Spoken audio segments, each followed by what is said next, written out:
Hello and welcome to episode 257 of the Clean Energy Show. I'm Brian Stockton. And I've had 2 cups of coffee. Consider me high. This week, Texas is trying to give away money to build fossil fuel power plants, but there aren't any takers. Renewables have lowered electricity prices too much to make polluting the world profitable. Viking Cruise Lines will launch its first zero-emission cruise ship next year.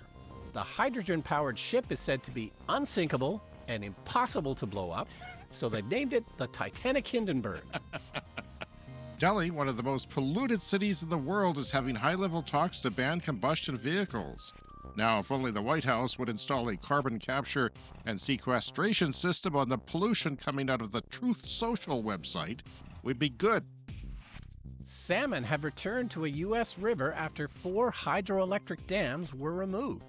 The salmon were thrilled to be able to swim upstream again. Just don't tell them about the nets and the fishing. All that and more on this edition of the Clean Energy Show. So, Brian, one thing that I mispredicted, I'm usually right about everything. Yeah, your middle name is Nostradamus. Sure. As far as you know, James N. Whittingham. One thing I mispredicted a few years ago was the penetration of EVs in the truck fleet. Like, I thought as soon as EV truck fleets come out that there would be a large initial penetration of people, of companies, of cities. Like our city bought 2 of them, just 2 of them to test out and just to be green and to sort of signify things. Well, it hasn't worked out that way.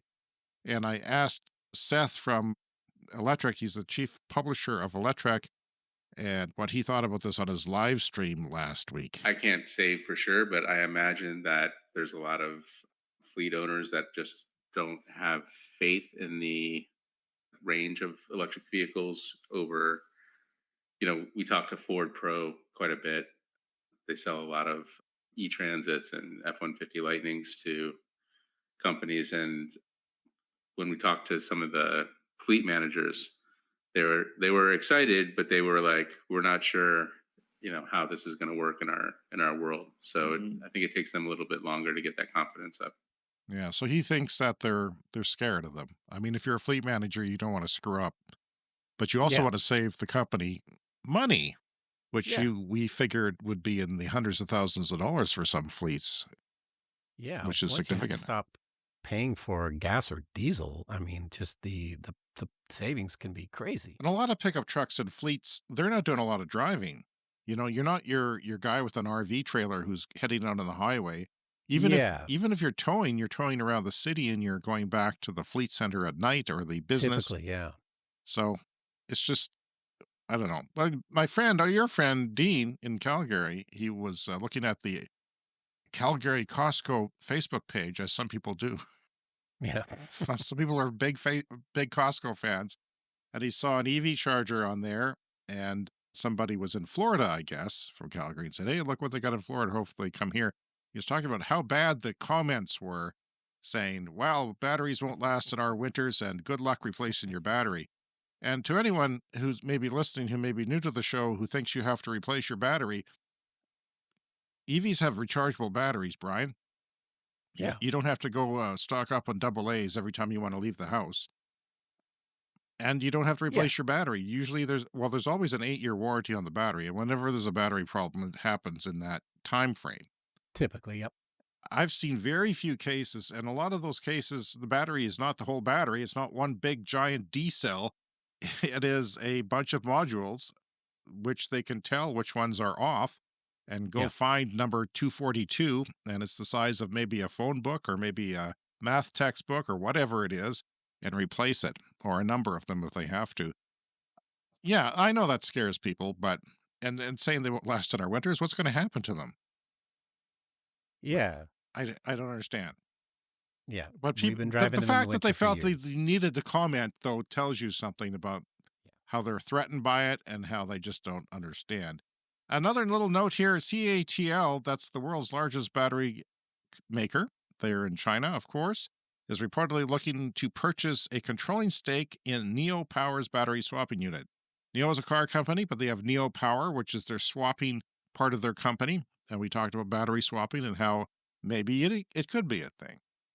Yeah, Battery swapping, we just said you don't need to swap your batteries, but they do it on purpose as a way to quickly charge your car.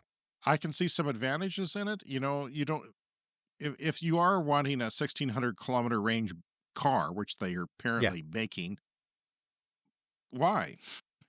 I mean, unless you're an Uber, okay, you can do 24-hour shift in a taxi or whatever. And even then, it wouldn't be that far.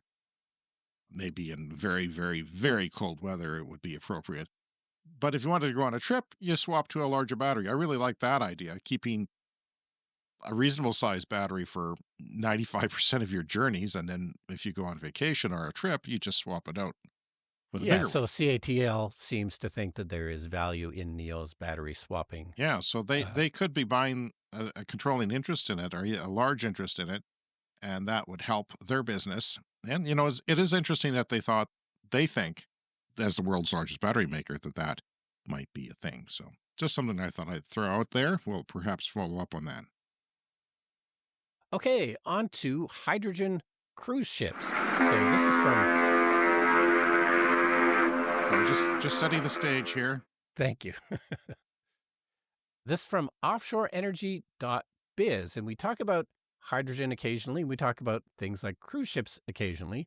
Hydrogen doesn't seem to be really winning out as far as electric vehicles go. Hydrogen fuel cell vehicles are electric vehicles, but they have not really taken off. It doesn't seem like hydrogen cars can compete with EVs. It seems unlikely that that's going to go anywhere. But, we've always thought that maybe there is a place for hydrogen in certain applications, and cruise ships being one of them, where you need long haul, you need to go long distances, and big cruise ships are notoriously carbon intensive. I looked it up years ago because I was wondering, is there a lower carbon way for me to travel to Europe? And no, going on a ship actually uses more carbon than going in an airplane. Which is remarkable, I think. Remarkable, yeah. I mean, they're these floating cities that really have to, they're run on diesel power. Yeah. So, it's 7-day trip across the Atlantic. You're running a whole city powered off diesel for 7 days. It is very carbon intensive. So, yeah, I'm surprised it's coming this quickly, but, Viking Cruise Lines, they're going to have their first one next year. They've partnered with an Italian ship maker. This is going to be kind of a mid-sized ship. It's going to hold 998 passengers, 499 cabins. It's a 53,000-ton ship, 239 meters long, and it's designed to navigate and operate with zero emissions, featuring a hydrogen propulsion system that, combined with fuel cell technology, will be able to produce 6 megawatts of power, the shipbuilder said. And this is going to launch Well, that supposedly tells you late. something right there about how much power a ship needs. 6 Yeah, megawatts 6 would megawatts. power Yeah. a small, town. So, yeah, this is supposed to launch by the end of 2026. And then they have another one in the works. The Viking Astria is scheduled for delivery in 2027. So, and they've signed a deal for 2 more of the cruise ships by 2031. So, yeah, I just thought that was interesting. It may turn out that shipping and cruise ships are the use that we need for hydrogen. Of course, the hydrogen has to be green hydrogen for it to be true zero emissions. A lot of hydrogen can be created by using things like natural gas, but green hydrogen created with clean energy like solar panels can make this truly zero emissions. But yeah, this and air travel are going to be two of the things that are going to be difficult to decarbonize, but really good news. One of them coming by the end of next year. I thought that was remarkable. Yeah, and I wonder what the economics are, because hydrogen may not be cheap right now. I might have to wait for it to be Yeah. cheap. But, But, maybe there's more ports that they can go into, because some ports don't allow ships because, or because of the pollution, and maybe there's more yeah, it's touristy true. places they can go to. I'm wondering about how they make the hydrogen, and if they're making it at the port, if the ship goes to maybe, a main port, and if they can fill the whole cruise up for that much, Hmm. or what do they do if they run out of hydrogen? I don't know. I'm sure they'll be Yeah. testing this for a while. And of course, these ships are very large and very expensive to make. So it's not like they're going to be retiring their diesel ones anytime soon. So this is a very long and slow So you transition. But mentioned fuel cell technology, right? So that yeah, means it's going to be electricity. They're going to have an electric motor propelling the yeah, ship. And I just wonder, I don't know, throw a few solar panels up. I don't, it's not going to do a great deal of stuff, but some ships it yeah. might. A I mean, it container would, ship with a little lid on the top, which I've seen illustrated and designed in CAD. Seems possible that it would add something. yeah, it would make sense to do that. Who knows? And then another quick story here from Electrek. There's an electric ferry now in the port of Barcelona, and it has to make these kind of short passenger trips around the port of Barcelona. And the thing can run 21 hours on a charge. This is remarkable. It's not a huge ferry, can hold 84 passengers, but the ships are very short. The trips are like 15 minutes long. So, yeah, the whole thing can run for 21 hours on a single charge. Again, very, you know, that's good news for the, Hmm. shipping industry. Yeah, and I think it's a more pleasant ride and it's less stinky. We Yeah. were talking about electric boating and electric jet skis being less Yeah. stinky for when you're enjoying nature at the If lake. you're out at the lake, those jet skis, they're incredibly noisy. And then inevitably the fumes waft past you as well. It's Yeah, terrible. it's not something you want if you're not enjoying the adrenaline rush of the actual thing. So that's good. I think they're getting one in Vancouver too, a passenger ferry, less electric, Yeah, they're definitely working on that kind of stuff in BC. and I think in Nordic countries there's like an example or two of some car ferries, actual larger ferries too. Yeah, larger ones that yeah, they've got these big megawatt chargers at either end that can charge it fairly quickly. Because those ones don't run 21 hours on a charge. Right. They don't. They only need to make a couple of trips before they have to absolutely charge, but they probably do at every stop. All right, Brian, this is the story about India's most polluted city, pretty much one of the most polluted cities in the world, and this is a another example of one of my favorite things to do on the show, an oil ban. Oil ban. Now, Delhi government has announced some anti-pollution measures. Newly inducted BJP government has decided to stop providing petrol and diesel to vehicles older than 15 years at fuel stations in the city after the 31st day of March. Yeah, they pushed that back a couple of weeks to April 15th, but Delhi is banning the refueling. I thought this was interesting because we haven't come across this one before. This is Yeah. new. They're banning the refueling of gas and diesel vehicles that are over 15 years old, as much as old as 15 years old. I think the diesel is 10. I'll get to that in a second because they pollute and they prefer newer vehicles. Yeah, and usually when we talk about these kinds of oil bans, it's really just banning the sale of new gas or diesel vehicles. That's going to be banned by a certain date in many places. In Norway, it's happening pretty much now. No more new sales, but they're not doing anything in Norway to force the older cars off the road. And as far as I know, this is the first instance I've heard of that. Yeah, this is I think it has to do with pollution. It's a real problem, and the government, the Delhi government. I don't know how politics works in India, but the local government promised recently on their election that they would do something about it, and people really want something done.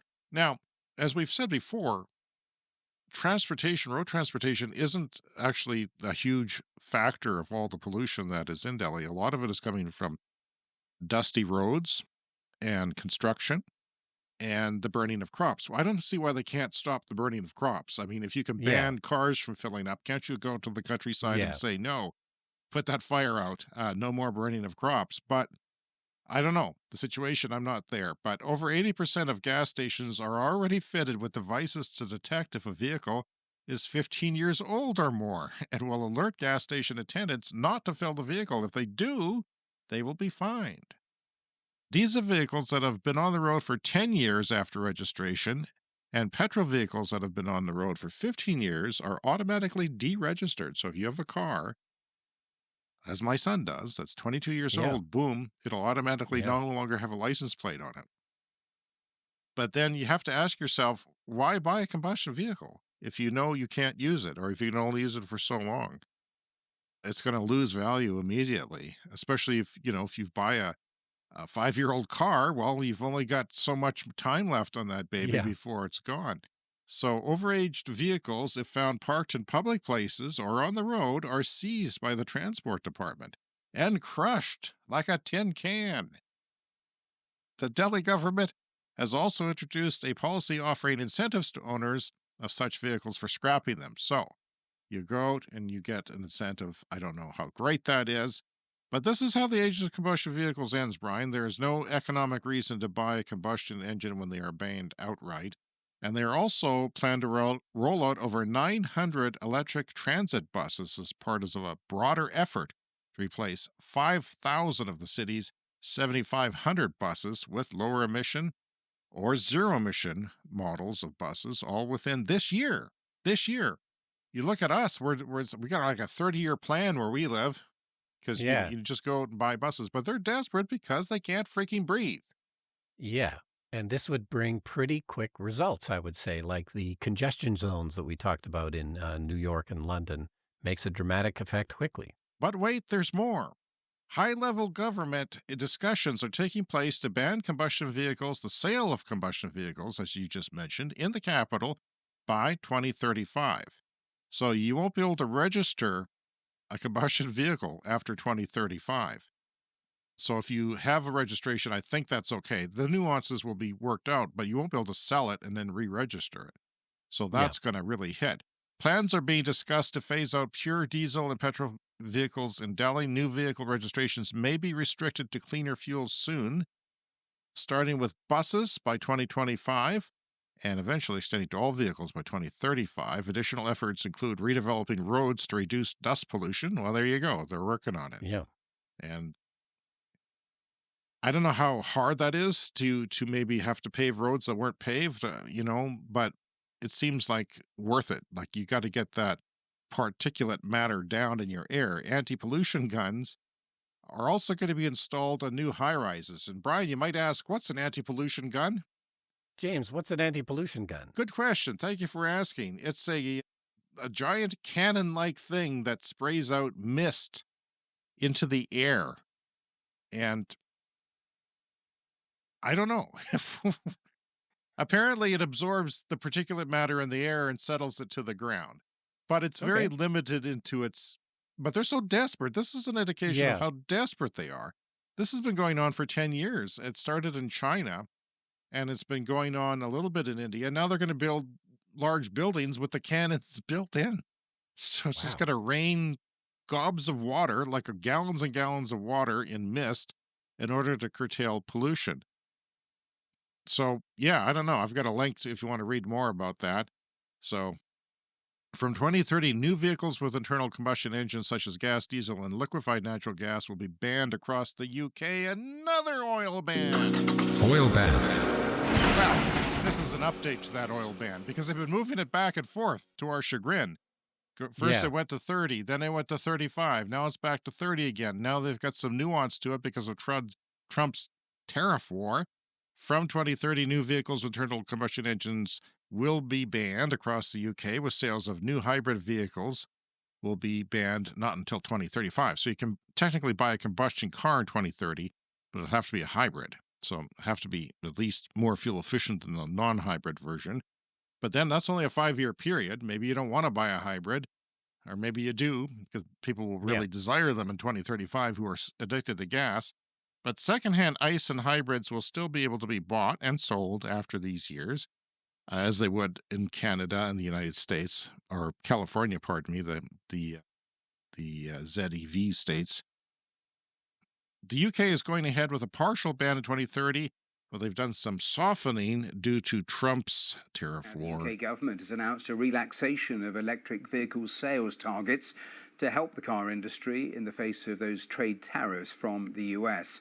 Currently, at least 28% of cars sold by manufacturers in the UK must be electric vehicles. That will rise every year till 2030, when every petrol and diesel car sold will incur a fine. Well, amid mounting pressure from car makers, the government announced today fines would be reduced from £15,000 per car sold to £12,000. So it's like a tax on a car. The fine is like a Yeah. tax. If you could sell one, but you would have to add a lot of money.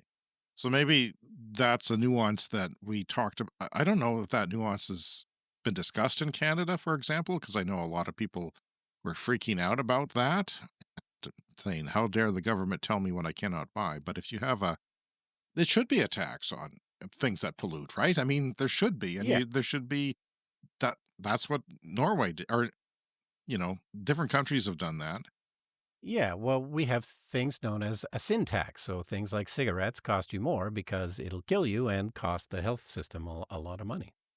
So, after months of uncertainty, the government has confirmed that new hybrid vehicles can be sold in the UK until 2035, with smaller manufacturers and commercial vehicles able to escape the restrictions altogether. There's some, high end sports car makers like Aston Martin. Is that one of them? And Probably. so they'll still be able, they only sell a handful of, $1 million cars or whatever. Yeah. So they're allowed because of that. But I don't know. Why would you want to buy a combustion car? If you tried it, you'll never go back. While the sale of new pure internal combustion engine vehicles will be banned from 2030, hybrids will be allowed on the road. As I said, from then on, only zero emission vehicles, such as electric cars, are permitted. That's from autoexpress.co.uk. All So, right. Well, we'll keep an eye on that if they change their minds again. yeah, hopefully not. Yeah.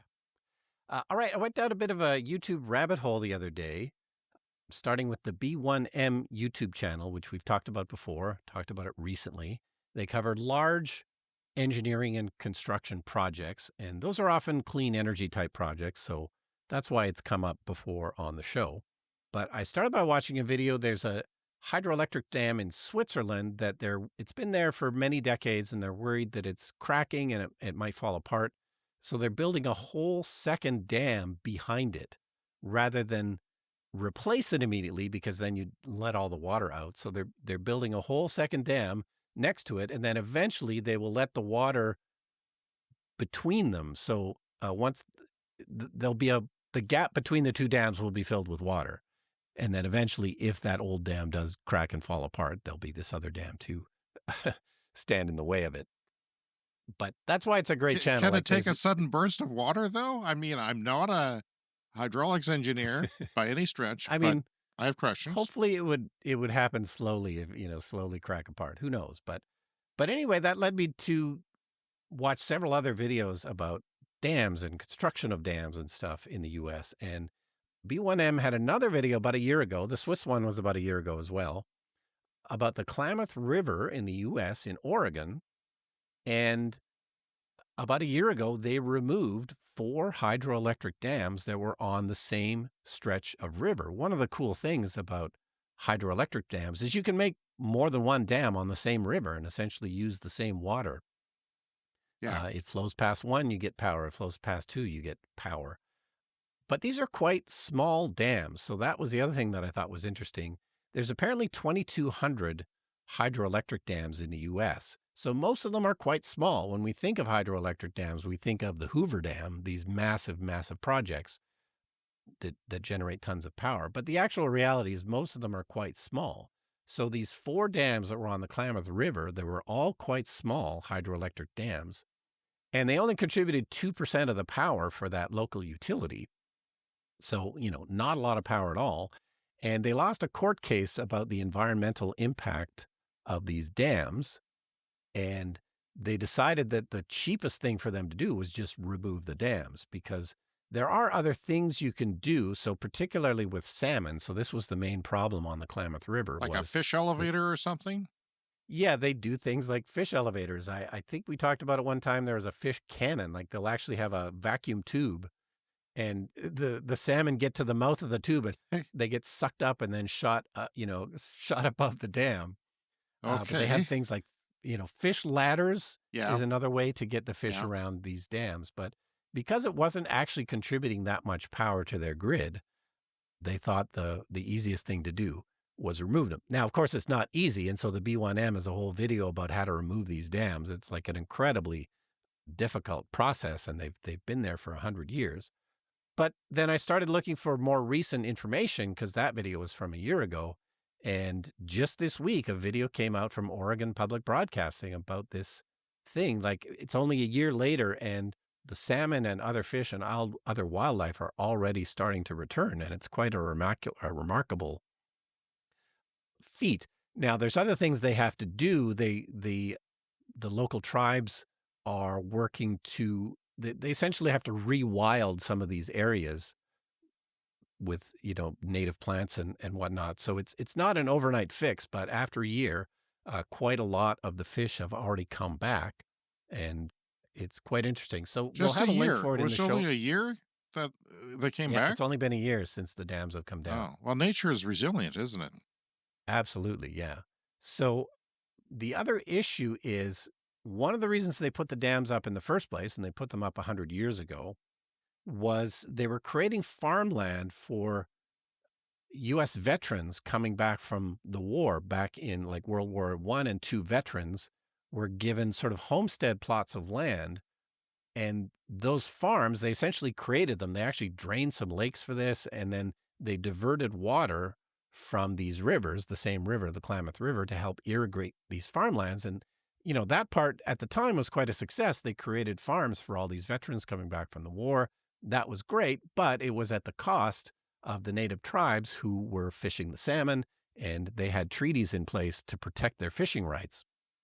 And so they're in the situation now where now removing the dams has starved the farmers of water. They're not getting the irrigation water that they used to get. So it's a very difficult, complicated problem. There is a link in your show notes to the whole. There's a 30-minute documentary from Oregon Public Broadcasting, and I pulled a little clip here.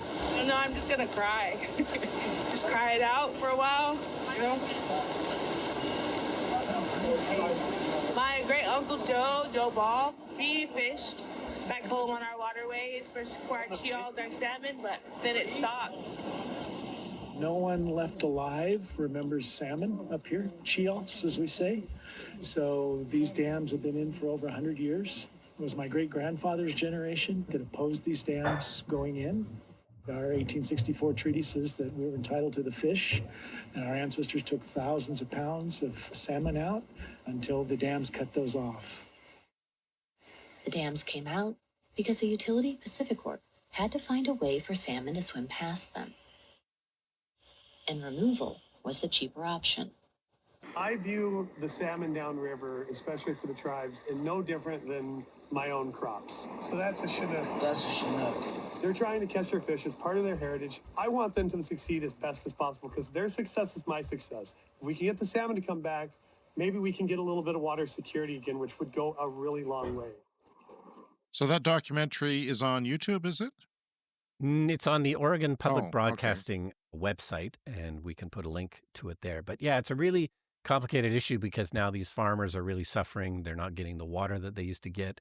So the hope is that once the salmon come back and this gets more healthy, then they can start diverting some of that water back to the farmers. But they essentially promised the water to two different people. That the U.S. government at the time, they promised the water to these farmers so that they could have farms, but they had signed treaties to protect the fishing rights of the native people in the area. And for the last 100 years, the native people have been the ones who've lost.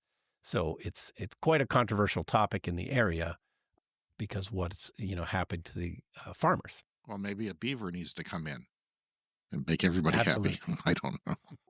It's time for the lightning round. The Lightning Round is a fast-paced look at the latest headlines in climate, clean energy and transportation. Brian, the Kremlin is working to minimize the impact of global oil price growth on Russia's economy as the nation's key export grade approaches just $50 a barrel. Uh-oh. Because you know what? That's like 30% of the government proceeds comes from oil, and it's down significantly. And so his support of Trump crashed the world economy and crashed oil and screwed him, bit him in the ass, you could say. Sorry, Putin. And that picture, Brian, that I have is the actual Kremlin spokesperson freaking out. Toyota now plans to launch 10 new EVs within the next 3 years. Brian Stockton, do you believe that? Your thoughts? No, we've heard this before from Toyota. I mean, maybe 6 years, but 3 sounds ambitious. Audi halts deliveries to the United States due to U.S. tariffs. That is a temporary pause. Some other people are doing that too. BYD sales, that's China, biggest automotive company in China, reached a new record in the United Kingdom with nearly 6,500 vehicles sold in March alone, a year on year jump of more than 750%. Yes. So you see And that the combustion ban combining with some cheap Chinese imports, or competitively priced anyway in the UK. There you go. CS Fast Fact. Pakistan imported 22 gigawatts of solar panels in 2024, multiplying their solar capacity by 17 times in 1 year. wow. And that is out of necessity. This is individuals and corporations and factories taking their power into their own hands when the grid is becoming more expensive and less reliable. Oh, it's another CES Fast Fact. Solar electricity generation worldwide has been doubling every 3 years. Not Pakistan levels, but it's been doubling every 3 years, and its growth isn't slowing. Brian, 2024 saw the fastest growth rate in 6 years. So it's going to run into some walls in some markets, but batteries are going to come to the rescue and allow that to expand further. Illinois is leading the charge in EV adoption. In Q1, the first quarter of 2025, the state registered nearly 10,000 new electric vehicles, and that's a 50% jump compared to the same time last year. And that's 4 times the national growth rate of 12%, driven in part by a generous $4,000 state rebate for new EV purchases. A lot of other states have those. A few other states have those, and they've already done their big EV expansion with first-time adopters. Early adopters. America's sketchiest televangelists are back for a final season on HBO. And guess what they're driving? Rivians. I don't know if you are familiar with the Righteous Gemstones at all. No, this is a HBO show, It's I an guess? HBO show, and John Goodman's in it, and some other comedy people. I like it. I watched it. It's demented. They are.